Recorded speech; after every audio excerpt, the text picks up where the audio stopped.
Hi, welcome everybody. Our next session is entitled Networking, Strength of the Spider's Web. And with me today, I've got three great people, all with different backgrounds and different career paths. So without any further ado, can I let them introduce themselves? So Bhav, would you like to tell me a little bit about yourself and about your background, please? Yeah, hi everybody. I'm Bhav Taylor. I've got 20 plus years in sales, marketing and commercial within the travel sector. I've worked for tour operators, the cruise industry, worked with luxury partners and latterly in travel technology. Wow, good. Jean-Marc, what about yourself, please? Hi, my name is Jean-Marc Flambert. I'm a Haitian Sri Lankan living in the UK. Wherever I've developed my career over the last 20 years, I've always felt like the outsider because I didn't fully belong to that country that I was in. But I think once I realized that that was actually my strength rather than a weakness, it really launched my career and allowed me to work and do some fun things with the governments of Sri Lanka, St. Lucia, Antigua, Haiti, and doing some work also with the government of Gibraltar. So I run a tourism marketing business, which at this moment in time, I'm morphing into something new. And Andy, I mean, your career path to get to this point has been a little bit different. So I'll let you introduce yourself and mention your career path. Yeah, thanks, Paul, and thanks, Jean-Marc and Bhav.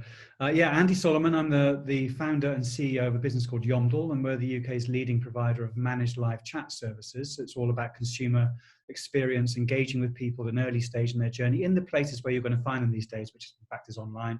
We also provide insight and mystery shopping and customer experience services. But my background actually is going back now 30 years as a journalist, a foreign correspondent.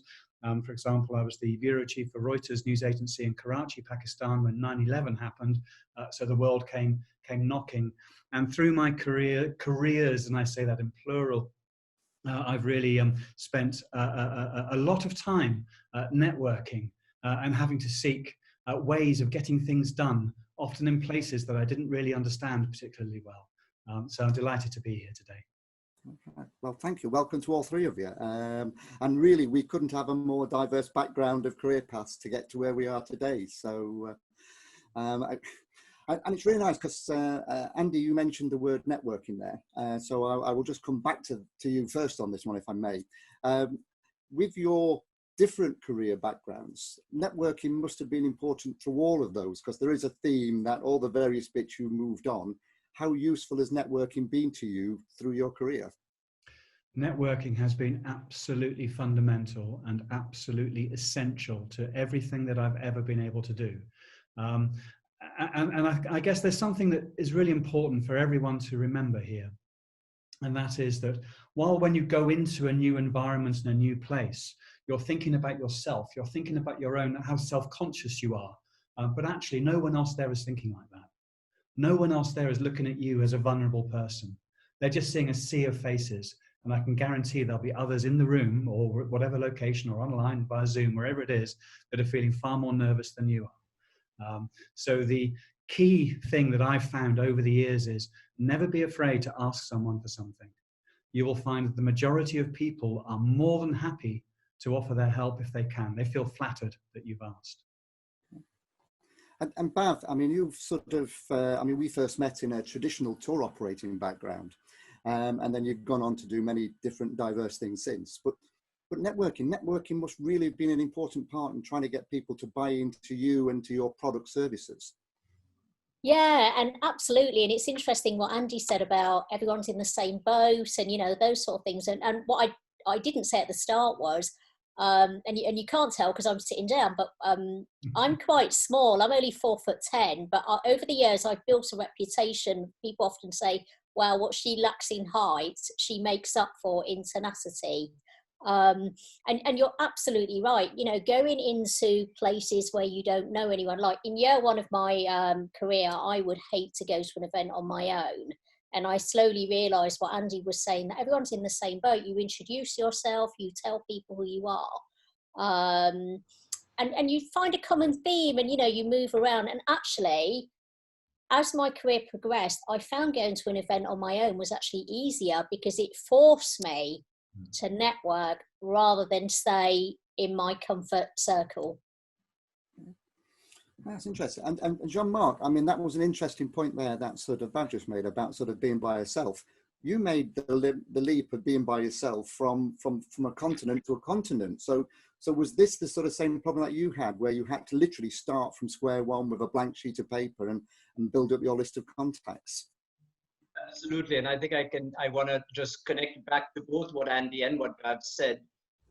Number one is I created, when I came to the UK as the head of the Sri Lanka Tourist Board, I created an A team. I went out and I told somebody at Visit Britain, somebody at one of the leading newspapers, it was the Telegraph, and I said, would you come and join my team? Would you be an advisor? And they loved it. And we used to meet once a month, have a drink, and they opened up their books and helped me to get to know the industry, which was amazing. The second thing that I wanted to say is Ayubowan. Ayubowan means may you be blessed with long life, and it's a traditional Sri Lankan greeting. And the reason I'm dressed in white here, and which you can see, is because I'm wearing a traditional Sri Lankan dress. And so when I went around in 2005, January, saying Ayubowan, always dressed in full white, wearing a sarong, which also looks like a skirt. So people would ask me questions, why are you wearing slippers at an event? And it was my way of branding myself and getting noticed, because I'm a little bit taller than Bhav, but not much. And so it was trying to get noticed. So create that brand you and how you want people to remember me. Oh, well, Jean-Marc, you made me feel sort of slightly sort of out of place here, because I'm the one in blue while you three are all in white, but very much I welcome all three of you here today. But it's interesting because when you mention networking, there's a lot of people whose eyes gloss over, and the words there was going for a drink, which traditionally people thought networking, that's what it all was. But Andy, I'll come to you if I may on this one, because we're now in the realms of talking to people online. So obviously you can't go and have a beer with somebody now. So we're now virtually networking. So networking and building relationships now is in a different it's in a different medium now with the advent of Zoom meetings. How easy are you finding it to still network during these current situations? To be honest, I'm finding it easier, Paul, than ever before, because I've actually been an early adopter of video calls and Zoom actually as a tool in my business. And it was always a struggle. You send out a Zoom meeting and you find you're the only one with the camera pointing at you. You're the only one that can see, because the others have dialed in or they've kept their camera off because they're feeling nervous about it. But actually during this period of this crisis, people seem to have thrown off those shackles of embarrassment about seeing themselves on the camera or worrying what other people are going to say to them on the camera. And gradually those barriers have gone and people are very happy to see each other. And actually, if you think about social networking as well, this is really LinkedIn as a professional tool. And there are other platforms as well, specific to the travel industry, which worthy of mention. But by engaging with people, by offering input, by offering value in your conversations with people, you start to build rapport. And once you start to get a rapport, that gives you an opportunity then to follow up with a conversation. So if you use LinkedIn really, really well, and you are generating content, and then you are getting some engagement from people, as soon as someone puts a comment on one of your LinkedIn articles, go in there and comment back. Try to start a conversation, and that can then naturally lead into, say, a Zoom call where you are then actually meeting virtually. But also remember, it's not necessarily about you; it's about them. Start from the position of giving, and if you give, you're going to get things coming back to you. And actually, I would say these days, it's getting easier and easier and easier to network. It's good advice there, Andy. So actually, you mentioned there the social media side of it. And so Bhav, I mean, we all think of social media and people think of Facebook. Andy mentioned there's business platforms, LinkedIn and many others. For you, how important is the use of all these various social media platforms of whatever degree to help get your brand and your brand as a person out there? Is it something that's really useful for you? Yeah, absolutely. But I have to say, I've segmented the different social media channels so that I use them in different ways. So Facebook for me has always been about family and friends, and it's been my social angle. But a previous role that I did, we were required to have social media pages to promote the brand. So what I did, I set up a separate page. And, you know, something I thought about very early, even with my teams and colleagues, were you're in the public domain. Don't put anything on your social media page that you wouldn't want an employer to see, whether it's your personal page or your work page. You know, just think about it. Am I comfortable with it? Twitter, I tend to use more from a promotion of messages and engaging with people, commenting on things. You know, like I'll see an article that the trade publications might, and I have a view on it, and I'll comment. The one that I think I've been using a lot more in the last 2 to 3 years, and that's from professional capacities, LinkedIn, and following on from what Andy was saying, I've used it to build up my network outside of my natural network. And so when I want to connect with somebody, I don't just send a connection. I always send a personal note with it. It might be because I'd read an article, or they'd commented on something, or we knew each other 10 years ago, and I was thinking it'd be great to connect because we've got something in common. So I'd always encourage people to do that, really. And if I think about partaking in the ITT Future You conference, I mean, just this last week, it's been great connecting with fellow panelists and sharing notes, you know, private messages on what we're excited about, what we're going to get from it. And you start to find that you're building your network without knowing. You know, we say people are nervous about it, but you just build it without even realizing. It is, and it's strange that sort of, as we've been doing these panels this week, we are seeing there's people blossoming by use of this that probably wouldn't have done it by themselves, sitting in an office, just with the people that they work with around them. This virtual networking has really come to the fore, and definitely will probably be something going forward. Yeah, I mean, with the blossoming of social media and networking platforms such as what we're using today, as you're developing your partnerships between the UK and overseas operations, this must be a real bonus to the way that you're working, that you can actually network with people whilst not even being in the same continent. Yes, absolutely. You know, one of the frustrations I've always had is you miss out, you know, FOMO, fear of missing out. And if there's a great seminar happening in another country or happening in another city in the UK, you can't be in 2 places at the same time. That's one of the most exciting things you actually can. And I find also with the, you know, plethora of Zoom conferences and meetings that we're all part of, it's really important not to get carried away, because you can sit there and spend the whole day on back-to-back seminars. And I think it's important to be very focused and go back to the fundamentals. Why do you want to be there? What do you want to achieve? And it may not only be just, you know, specifically listening to some great new information, some great content, but it may be because I want to meet somebody. I want to meet Andy Soloman. So during this Zoom call, what am I going to do? I'm going to go to his LinkedIn page. I'm going to start a conversation already, communicate with him saying that comment you just made is fantastic. I might go onto the chat of the Zoom or the YouTube or wherever the comments are. It's all about getting noticed and starting that conversation. And to really just echo what Andy said earlier, it's about understanding what the other person needs. Just as a quick aside, I was at a B2B event recently, and I was asking the agents, what do you need? What do you need to do your business better? And it all came out that they needed to engage with their customers, and they wanted to know how my hotel could help them engage with their customers. So I said, great, let's do cooking.